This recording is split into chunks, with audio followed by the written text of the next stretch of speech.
are now 1 week following a open rhinoplasty on a lovely lady who's participating in this video for educational purposes. She was concerned about her nasal dorsum.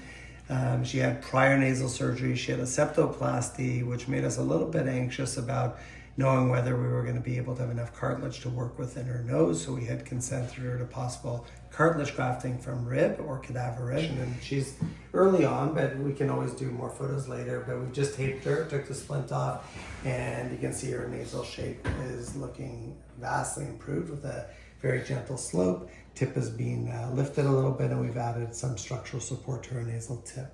So we get a lot of questions about nasal taping after rhinoplasty. There's a splint on the nose, both externally and in some cases internally. At a week, we remove all splints, and then sometimes we place tape on the nose to just reduce swelling. So here we've placed a little bit of tape along her nasal bridge and a little bit of a loop along the nasal tip just to compress the skin over the new shape of her nose.